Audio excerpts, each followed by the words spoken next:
So finally চলে আসছি কিন্তু জায়গা। আর এখানে এখন আমরা আজকে স্টে করবো, আর বাকি কথা হচ্ছে আমাদের সাথে হোটেলে গিয়ে।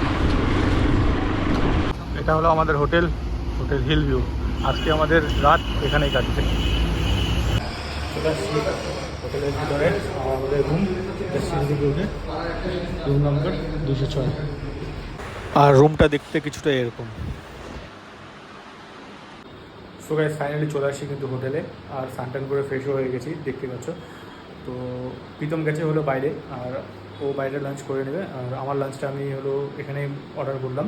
তো আমি লাঞ্চ অর্ডার করছি হলো জিরা রাইস, ডাল আর চিকেন কষা। খাওয়া দাওয়া করে একটু রেস্ট করবো, আর তারপরে দেখা যায় বিকালে কোথায় বেরোনো যায়। তো এখন কিন্তু আছি আমাদের রুমের ব্যালকনিতে, আর রুমের ব্যালকনির থেকে ভিউটা দেখতেই পাচ্ছ তোমরা যখন।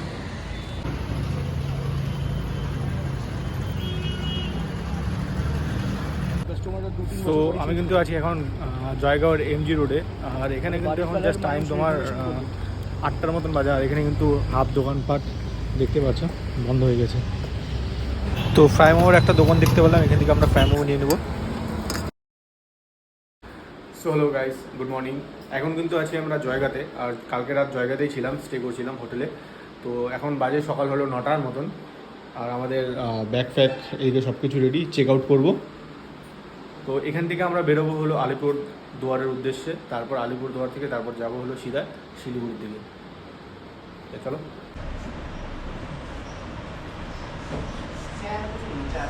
সো বেরিয়ে গেলাম কিন্তু হোটেল থেকে। আর এই যে আমাদের গাড়ি, এখানে কিন্তু আমাদের গাড়ি পার্ক ছিল, গাড়িতে সব লাগেজ বাগেজে লোড হয়ে গেছে। তো এখন বেরোবো সিধা আলিপুর দুয়ারের উদ্দেশ্যে। তো বেরিয়ে গেলাম কিন্তু হোটেল থেকে, এখন আছি তোমার এমজি রোডে। আর এখন কিন্তু আমার গাড়ির এয়ার প্রেশারটা একটু চেক করে নিচ্ছি, যেহেতু অনেক দূর যেতে হবে। দু জায়গায় হাওয়া ঠিকঠাক করে মেজার করে নিয়ে নিলাম, তারপর এখান থেকে বেরোবো। Jalpaiguri 95 kilometre, Siliguri 143 kilometre. কিন্তু আমরা এখান থেকে শিলিগুড়ি যাবো না, আমরা যাবো আলিপুর দুয়ার। তারপর আলিপুর দুয়ার থেকে যাবো শিলিগুড়ি। আরে ভাই, यहाँ पे तो ट्रक का महफिल खड़ा हुआ है। সামনে যে রাস্তার কাজ চলছে তার জন্য পুরো ধুলা উড়ছে, আর ট্রাকগুলো যেতে পারছে না। ওই পাশে ট্রাক আটকে আছে, এই পাশে ট্রাক আটকে আছে। তো আমরা বাইক নিয়ে স্টার্ট করে সাইড দিয়ে বেরিয়ে গেলাম। তো চলো এই ধুলা ফুলা থেকে বেরোই, আগে কথা হচ্ছে। কি সুন্দর লাগছে গাইস, দেখো চারিদিকে হলো চায়ের বাগান, মাঝখান দিয়ে রাস্তা।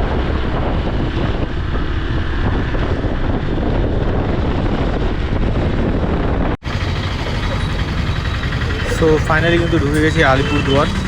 আর প্রথমত এখানে আমার ফ্রেন্ড মানে প্রীতমের কাজ আছে, যেহেতু তো 3-4 ঘন্টা লাগবে কাজ করতে। তো আমাকে এখন প্রথমত একটা রুম খুঁজতে হবে, যেখানে আমাকে 3-4 ঘন্টার জন্যই থাকবো। কারণ কি 3-4 ঘন্টা বাইরে থাকা আর সকাল সকাল ব্যাপার, তো ভাবছি রেস্টও করে নেবো, খাওয়া দাওয়া করে নেবো, লাঞ্চ ফাঞ্চ করে নেবো। আর আলিপুর দুয়ার থেকে যদি এই ভিডিওটি কেউ দেখে থাকো, অবশ্যই এই ব্রিজটার নাম কি কমেন্ট বক্সে জানাবে।